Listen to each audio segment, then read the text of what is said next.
자, 이어서 30번부터 또 가보도록 하겠습니다. 자, 다음에 정류회로 중에서 가장 큰 출력값을 갖는 회로가 뭐냐? 단상 반파, 전파, 삼상 반파, 전파. 자, 다시 한번 정리를 한번 해봅시다. 자, 일단 단상 반파는요, 이렇게 주어졌을 때 여기 다이오드 하나를 가지고 이렇게, 그렇죠? 반절만 이렇게 정류가 된다 그래서 단상 반파 이렇게 얘기했죠. 그래서 그때의 직류분의 전압은 얘는 평균값을 쓴다고 그랬죠. 직류분은 평균값을 쓰게 되고, 이건 최대값에, 교류의 최대값에 파이로 나눈 값, 그리고 교류의 최대값은 교류의 실효값에 루트 2배를 한 거죠. 그래서 이렇게도 쓸 수 있고요. 결국 파이분의 루트 2는 계산해 보면 0.45배 정도 되니까요. 실효값에 0.45배고, 그때 이쪽으로 역으로 걸리는 첨두의 역전압은 사실상 여기 최대값에 해당되는 루트 2의 2가 되네요. 그렇죠?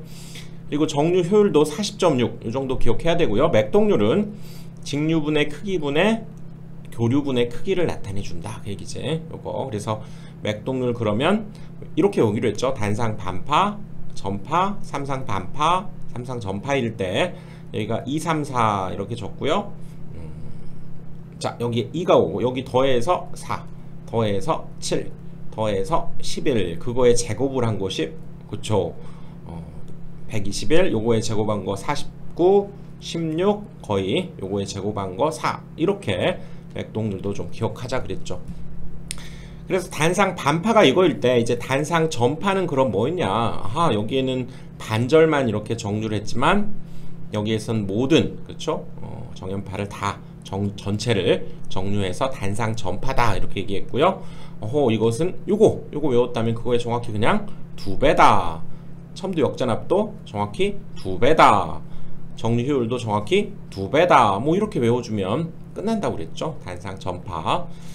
그 다음에 이제 단상 전파가 이제 이런 회로도 있고 2개짜리를 쓰는 회로도 있고 4개를 쓴 이런 브릿지 회로라고 하죠. 이것도 있었는데 여기에서 달라지는 것은 첨두 역전압만 달라졌죠. 다이오드 2개 쓸 때는 얘도 0.9 얘도 0.9 그렇죠. 그리고 효율도 81.2 40.6의 2배 그건데 첨두 역전압이 적게 걸린다 그 얘기죠. 루트 2만큼 그렇죠? 자, 요거에 반절이 된다 그 얘기죠. 2배로 늘어나니까 그만큼 적게 걸린다 그 얘기지.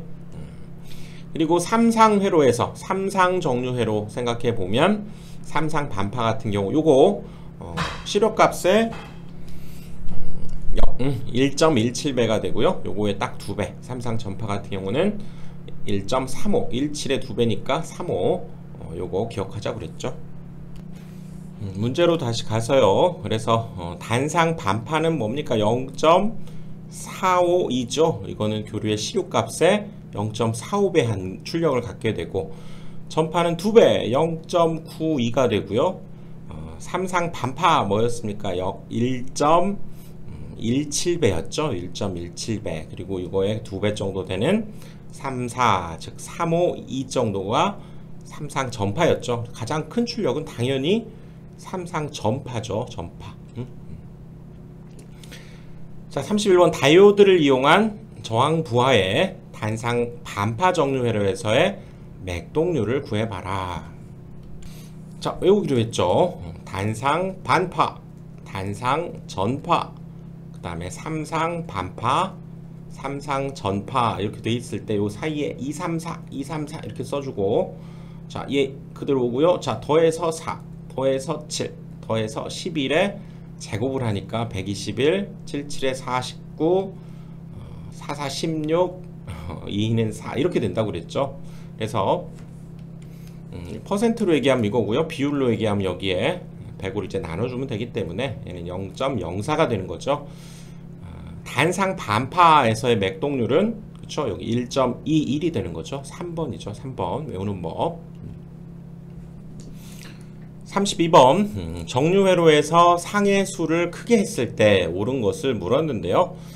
주파수와 지금 맥동률을 물은 거네. 자, 봅시다. 우리가 단상 같은 경우에는 이렇게 주어진 그렇죠?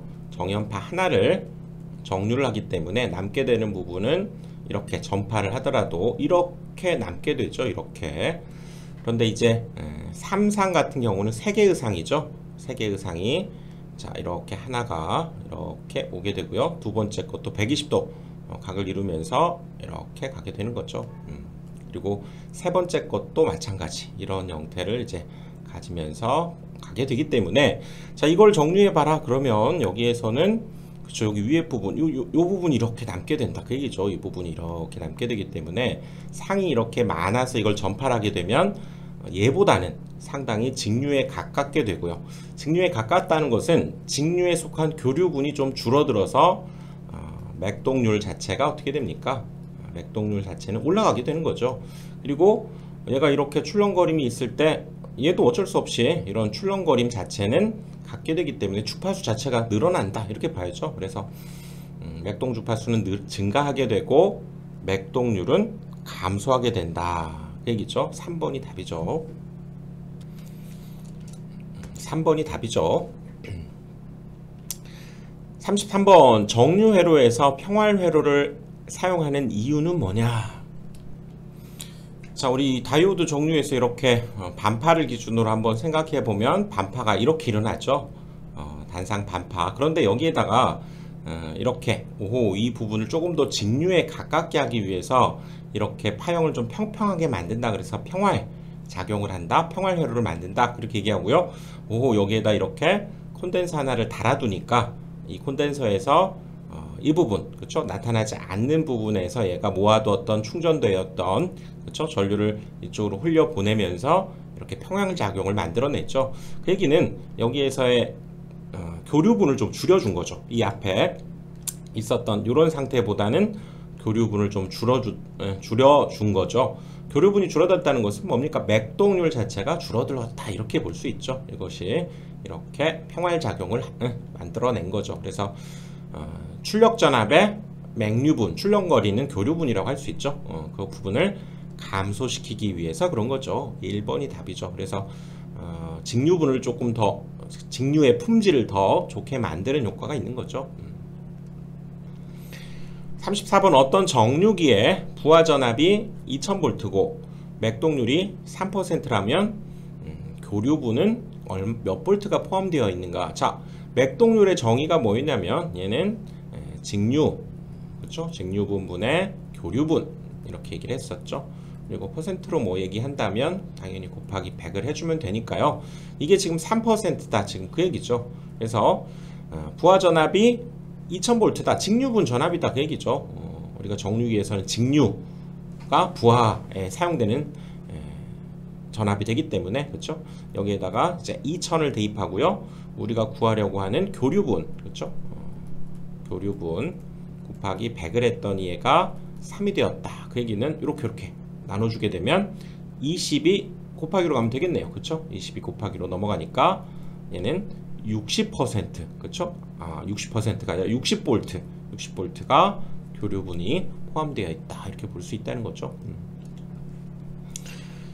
35번 다이오드를 이용한 단상 전파 정류 회로에서 자 200A의 직류를 얻으려고 한다. 이때 정류기의 교류 측 전류는 약 몇 암페어가 되겠는가? 단상 전파는 얼마였습니까? 0.9 정도였죠. 시력값의 0.9 정도. 그래서 교류 측 전류를 우리 IA라고 한다면 교류 측의 시력값이 되는 거죠. 이거 0.9배를 한 것이 여기에서 200A다. 이렇게 식을 세워주면 되겠죠. 그래서 교류 측의 전류 자체는 이제 0.9분의 200 이게 답이 되겠네요. 그래서 계산해 보니까 222A가 나오네요. 222A 3번이 답이죠. 0.9배죠. 단상 전파니까 단상 반파는 0.45배가 되는 거죠. 36번 순저항 부하 단상 반파 정류회로에서 V1이 100V였다면 부하 아래에서 얻은 평균 직류 전압은 몇 볼트고 또 여기에서의 다이오드에서의 PIV 첨두 역전압이죠. 그건 얼마가 되겠는가? 이건 뭐 공식 외워서 대입을 해줘야 되겠네요. 일단 여기에서 전압 강화는 무시하기 때문에요. 그대로 이론대로 따라가면 되겠고, 여기에 걸리는 이제 전압은 100V의 교류가 주어지면 여기에서 이제 직류가 나오게 되고, 그거의 평균값은 뭐였습니까? 단상 반파니까 0.45배가 되는 거죠. 0.45배. 실효값의 0.45배. 이건 뭐 실효값으로 보통은 주어진 값은 실효값이니까요. 이렇게 100V를 대입하게 되면 45V가 나오게 되겠네요. 45V. 그렇죠? 그리고 또 한 가지는 여기에 걸리는 첨두 역전압을 구하라고 그랬죠. 그래서 첨두 역전압 PIV라고 하고요. 이것은 실효값의 루트 2배가 붙었죠. 단상 반파에서 루트 2배. 그래서 여기에다가도 지금 여기 100V, 그쵸? 100을 곱해주게 되니까 141. 얼마 정도 나오니까요. 141이 되네요. 그래서 1번이 답이죠. 1번. 37번 권선비가 1대3인 전원 변압기를 통해서 200V의 교류 입력이 전파 종료되었을 때, 그때 출력 전압의 평균값을 구하라 그랬네요. 지금 뭐 이렇게 지금 변압기가 있었는데 여기가 지금 1대3이고, 여기에서 전파 정류가 지금 일어났다는 얘기죠. 전파 정류. 이렇게 해서 여기 전압이 걸리게 되었다 그 얘기지. 그래서 1대3이고, 여기에 지금 200V가 주어지면 당연히 여기에는 이거의 3배가 되니까요. 600V가 주어지게 된 거죠. 그래서 여기에서 출력되는 전파 정류에서의 전압의 평균값은 얼마입니까? 전파 정류는 0.92가 되는 거죠. 이것들은 다 실효값이기 때문에요. 600V를 그대로 여기에 집어넣어 주면 되죠. 0.9 곱하기 600 이렇게 해주니까 6954, 540V 정도가 나오게 된다는 얘기죠. 여기 단상 전파라고 그랬죠. 단상 전파. 38번 반파 정류 회로에서 직류 전압 200V를 얻는 데 필요한 변압기 2차 상전압은 약 몇 볼트가 되겠는가? 부하는 순저항이고요. 변압기 내 전압 강화도 무시하고, 그 다음에 정류기 내의 전압 강화는 5V로 하자. 지금 그 얘기죠. 반파 정류 회로에서. 그래서 이렇게 지금 변압기가 역시 이렇게 있고요. 여기에서는 지금 단상 반파라고 봐야 되겠죠. 단상 반파 뭐 이렇게 있어서, 그쵸? 여기에서 전압을 지금 얻어낸다는 얘기죠. 그래서 여기 200V를 지금 얻어내야 되고요. 그리고 정류기에서의 전압 강화를 5V로 하라. 지금 그 얘기였으니까요. 이 둘에 의해서 사실상 얼마의 전압? 205V. 이 둘을 더한 205V를 얘가 만들어내야 된다. 그 얘기죠. 그런데 여기에서 걸리는 전압, 우리가 실효값을 2라고 한다면 뭐였습니까? 단상 반파에서 즉 205V를 만들어내야 되는데, 그것은 여기 교류의 실효값에다가 반파니까요. 0.45배를 곱해야 되는 거죠. 반파 정류 회로니까. 이거 이용하면 바로 여기에서의 전압을 구할 수가 있죠. 그래서 205를 0.45로 나눠서 계산기로 한번 두드려 보니까요. 455 정도가 나오네요. 그래서 4번이 답이죠. 그러니까 총합해서 205V를 얘가 만들어내려면 얼마에 여기 전압이 들어가야 되느냐 그 얘기죠. 그래서 단상 반파니까 0.452가 205V를 만들어내야 된다 그 얘기죠. 39번 Y결선한 변압기의 2차 측에 다이오드는 6개로 해서 삼상 전파 정류 회로를 구성하고 저항 R을 걸었을 때 삼상 전파 직류 전류의 평균값을 구하라고 그랬네요. 일단 우리 교류의 선간 전압 2가 이렇게 주어져 있다면 이때 삼상 전파 값은 얼마였습니까? 1.17의 2배 35였죠. 1.35배가 만들어지게 되고, 거기에서 이제 전류를 구하는 거죠. 전류 값을 구하는 거니까 저항, 전압을 저항으로 당연히 나눠주면 되는 거죠. 즉 이렇게 R로 나눈 이 값을 찾아주면 되죠. 우린 이렇게 외웠는데 이거 어떻게 찾습니까? 만약에 이렇게 나오면 여러분들 이거 계산기로 일일이 이렇게 두들겨 보는 것이 좋습니다. 이걸 어떻게 역으로 이렇게 바꾸기가 좀 곤란하죠. 그래서 주어진 이 값들을 계산기로 눌러서 1.35가 나오는 걸 찾아주는 게 문제를 푸는 방법이죠. 그래서 1번부터 얘를 한번 전자계산기로 이 값을 구해보니까 이 값이 1.350 뭐 02 이 정도 값이 나오네요. 그래서 1번이다 이렇게 답을 선택을 해줘야죠. 자, 외우고 있는 거죠. 우리 삼상 전파일 때 1.35 그렇죠? 다시 공부해 볼까요? 단상 반파, 단상 전파, 삼상 반파, 삼상 전파일 때 직류분의 값을 구하는 거죠. 삼상 반파일 때가 0.452였죠. 전압을 기준으로. 그 다음에 단상 전파는 0.9였죠. 그리고 삼상 반파는 1.17, 1.17. 삼상 전파는 요거의 2배 정도 되는 3호. 40번 일반적인 반파 정류 회로에서 변압기의 2차 전압의 실효값을 2라고 할 때 직류 전류의 평균값을 구하라. 이것도 뭐 같은 문제라고 할 수 있네요. 그렇죠? 이렇게 지금 변압기가 있을 때 그렇죠? 일반적인 반파, 단상 반파 그렇죠? 에서 자, 여기 저항 R이 걸려 있을 때 그렇죠? 정류기의 전압 강하를 무시하게 되면 아하, 이때 걸리는 전압이 뭐였습니까? 여기에 입력 2라고 한다면 그렇죠? 2차 전압의 실효값을 2라고 하면 정류기를 거쳐 나온 여기에서의 직류 평균값은 반파인 경우 0.452가 되는 거죠. 근데 여기에서는 전압을 물은 게 아니라 전류를 물었기 때문에 여기에 흐르는 전류 당연히 뭡니까? 이 저항 R로 나눠주면 되는 거죠. 그래서 0.45R분의 1을 구해주면 되는데 역시 그 값이 없죠.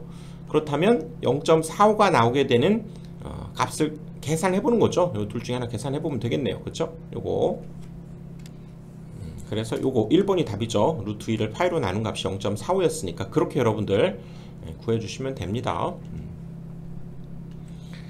자, 그림의 단상 전파 정류 회로에서 교류 측 공급 전압이 여기에 공급 전압이 순식값으로 주어져 있죠. 이거 뭐 우리 회로를 해서 얘는 최대값이고요. 여기 오메가 t, 오메가는 2파이F에 해당되는데 그것이 지금 314 이렇게 얘기했기 때문에 이거 계산해 보면 대략 F는 50Hz 정도 나오는 값이 되는 거죠. 뭐 이런 의미를 가지고 있고요. 그럴 때 부하 측의 부하 저항이 25ohm이다 라고 했네요. 그럴 때 직류 축의 전압의 평균값을 구해봐라. 여기에서의 전압의 평균값, 오호, 이것은 단상 지금 전파가 되는 거죠. 단상 전파에서의 평균값은 얼마였습니까? 0.9에 여기 실효값이 와야 되는 거죠. 실효값. 근데 여기 628은 최대값입니까? 실효값입니까? 최대값이죠. 그래서 0.9 곱하기 최대값이 주어지면 루트 2로 나눈 것이 바로 실효값이니까 이걸 계산한 것이 여기 부하측, 즉 직류축에서의 전압의 평균값이 되는 거죠. 0.9배죠. 단상 전파니까. 그래서 계산기로 두드려 보니까 400이 나오네요. 대략. 그래서 2번이 답이 되는 거죠. 2번. 42번 그림의 단상 반파 정류에서 얻을 수 있는 직류 전압의 평균값을 구해봐라. 여기도 지금 순식값이 주어져 있고요. 그러면 우리는 최대값이 아닌 여기 실효값을 써야 되니까요. V가 지금 여기 입력되는 교류의 실효값이 되는 거죠. 거기에 단상 반파니까 0. 얼마 45배만 해주면 되죠. 기본 역시 공식을 묻는 문제네요. 자, 4번이 답이죠. 43번 단상 전파 제어 정류 회로에서 순저항 부하일 때의 평균 출력 전압은 얼마냐? VM은 인가 전압의 최대값이고 점호각이 알파다. 그래서 여기 뭐 우리가 사일리스터를 이용해서 단상 반파를 할 때는 위상 제어가 가능하다고 그랬죠. 그래서 여기에서 이 게이트에다가 신호를 주는 그 순간부터 발생하게 되기 때문에 이 사일리스터를 이용해서 단상 반파를 하게 되는데 이때 단상 반파와 단상 전파에서의 그쵸? 직류분 전압 당연히 평균값이고요. 그것은 우리가 알고 있던 단상 반파 요것이 얼마였습니까? 0.452죠. 거기에다가 그 위상각 제어각 알파가 주어지게 되면 2분의 1 플러스 코사인 알파가 추가적으로 얘만 추가적으로 더 곱해진다고 그랬죠. 단상 전파의 경우에도 그렇죠. 이거에 정확히 2배여서 우리가 이 값을 나타내는 값이 0.9 정도다 그랬었죠. 오호, 여기에도 마찬가지로 그 값에다가 이렇게 위상 제어를 통해서 정리를 할 경우에는 2분의 1 플러스 코사인 알파가 추가적으로 곱해진다는 거, 요거 기억하자고 그랬죠. 그러니까 여기에서도 보면 단상 지금 전파 제어 정류이기 때문에 만약에 이렇게 위상 제어가 있지 않은 거에서는 뭐였습니까? 0.9 하고 여기가 실효값이었죠. 근데 여기 뭐 최대값이 주어지면 최대값을 이제 루트 2로 나눈 것이다 이렇게 되고, 여기에 뭐만 더 곱해줍니까? 뭐만 2분의 1 플러스 코사인 알파만 더 곱해주면 된다 그 얘기죠. 그래서 여기 0.9에 해당되는 것이 파이분의, 얘는 2루트 2죠. 파이분의 2루트 2, 요것을 여기다 대신 넣어주어도 되죠. 자, 0.45가 파이분의 루트 2고요. 그렇죠? 0.9가 파이분의 2루트 2 이렇게 되니까 아무튼 요걸 여기에 집어넣어서 이제 정리를 해주면 되죠. 그래서 여기에 집어넣었다고 보면 여기 루트 2 루트 2 약분되고, 오호, 여기 2도 약분됩니다. 이건 코사인에 들어있는 2가 아니에요. 약분할 수 있습니다. 그래서 남는 것은 파이분의 VM, 최종적으로 파이분의 VM이 남고요. 그 다음에 1 플러스, 여기에서는 1 플러스 코사인 알파만 남게 되죠. 그래서 이거의 답은 1번이네요 1번. 그렇죠? 44번 전원전압 100V인 단상 전파 제어 정류에서 자, 점호각이 60도일 때의 직류 평균 전압을 구해봐. 이것도 지금 공식을 외웠냐, 거기에 대입할 수 있느냐, 그걸 묻는 거죠. 자, 단상 전파입니다. 방금 했던 대로 이거 기억하면 됩니다. 0.92에다가 얼마? 2분의 1 플러스 코사인 알파, 이것만 해주면 되겠다 그 얘기죠. 그래서 당연히 여기 전원전압 100V는 여기 실효값으로 주어진 거니까요.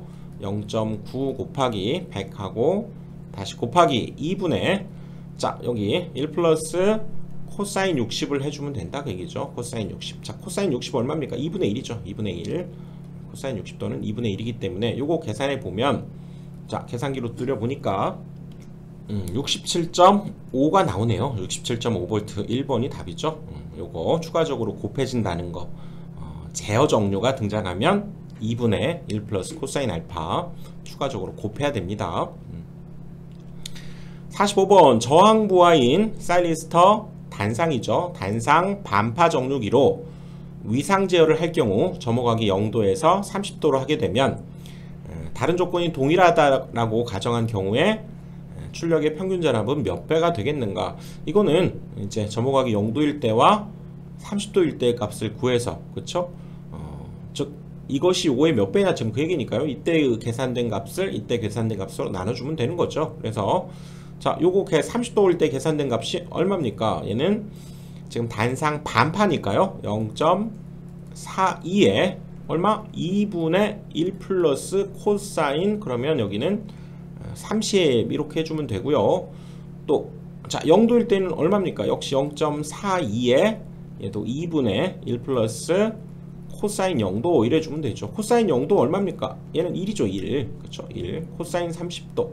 이것도 뭐 계산기로 해도 되지만 우리가 30도 특수삼각형 생각해서 여기 코사인 값이 1대 2대 여기가 루트 3이니까요. 2분의 루트 3이 되네요. 요것이 2분의 루트 3이 됐죠. 그래서 몇 배냐고 했으니까 이건 그냥 바로 약분시켜 버려도 되고요. 그 다음에 여기 2도 바로바로 약분해도 되죠. 결국 남는 것은 여기 있던 1 더하기 1인 2분의 여기 있던 1 플러스 2분의 루트 3, 요것만 계산기로 두드려주면 되겠네요. 0.933 정도가 나오네요. 답은 3번이 되겠죠. 3번. 46번 그림과 같은 단상 전파 제어 회로에서 점호각이 알파일 때 출력 전압의 평균값을 나타낸 식이 뭐냐 그랬는데요. 자, 여기에서는 별건 없습니다. 왜냐하면 여기 이렇게 튀어나온 것이 어차피 이제 직류로 봐야 되기 때문에 여기에서 L이 담당하는 의미는 사실상 단락이 돼버리는 거죠. 우리가 이 코일, 그렇죠? L, 인덕턴스는 직류에서는 의미가 없어져 버리는 거죠. 그렇죠? 그래서 이것을 무시하라.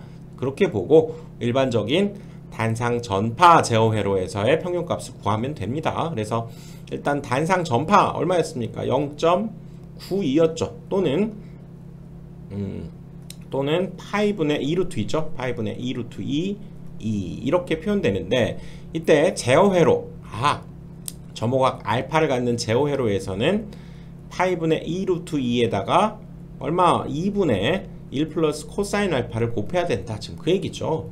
요거. 그래서 여기 2가 자연스럽게 약분이 되니까 이거 약분할 수 있습니다. 이거 곱하기. 그래서 이걸 찾아주면 되죠. 근데 여기에서는 지금 전압을 뭐 V라고 했으니까요. 2 대신에 V를 써주게 되면 2번이죠. 2번이 답이네요. 47번 그림과 같은 단상 전파 종류에서 직류 전압 100V를 얻는데 필요한 변압기 2차 한 상의 전압은 얼마가 되겠는가? 단 부하는 순저항으로 하고요. 변압기 내의 전압 강하는 무시하고 정류기의 전압 강하는 10V로 해봐라. 그래서 이 문제는 사실상 여기 그쵸? 전파 종류에서 100V를 우리가 얻는다 그러면 원래 이런 전압 강화를 만약에 다 무시했다고 가정하면 어떻게 얘가 100이 나옵니까? 이 100V라고 하는 것은 여기 한 상의 전압 그쵸? 시력값에다가 단상 전파니까 0.9를 곱하거나 또는 얼마입니까? 파이분의 2 루트 2를 곱해서 구한 값이 얘가 100이 나온다. 지금 그 얘기죠. 그런데 여기 정류기의 전압 강화 10V까지 생각을 해야 되기 때문에요. 즉 뭐 이렇게 할 때 10V 또 이렇게 할 때 10V니까 뭐 합해서 20V를 할 필요는 없습니다. 우리가 한번 정류할 때 이렇게 흐르고 또 이렇게 흘러서 100V 이렇게 흘러서 100V 이러니까 그렇죠? 최종적으로 얘가 담당해야 될 상전압 자체는 그렇다면 최종적으로는 얼마입니까? 100 플러스 10V에 해당되는 것이 이제 여기 전압 강화 정류기에서 전압 강화를 무시해 준다면 그때의 요 입력되는 여기 상전압이 파이분의 2 루트 1을 곱한 것이 이제 여기 100과 110을 담당하는 요 값이 되어야 된다고 그랬죠. 앞에서도 이건 다뤄본 문제긴 하네요. 그러니까 결국 여기에서의 그쵸? 한 상의 전압을 2를 구하라고 한 거니까 여기 110이잖아요. 110V에다가 얘가 역수로 곱해주면 되죠. 2분의 루트 2 파이 요거 계산해 주면 되네요. 계산해 보니까 122V 정도가 나오네요. 3번이 답이죠. 3번. 48번 자여식 인버터의 출력전압의 제어법, 출력전압 제어법을 주로 뭘 쓰고 있느냐. 여기 뭐 문제를 통해서 여러분들 하나 딱 익히고 가야 되는 거고요. 자여식은 자기여자, self excited, 자기여자 한다는 얘기고요.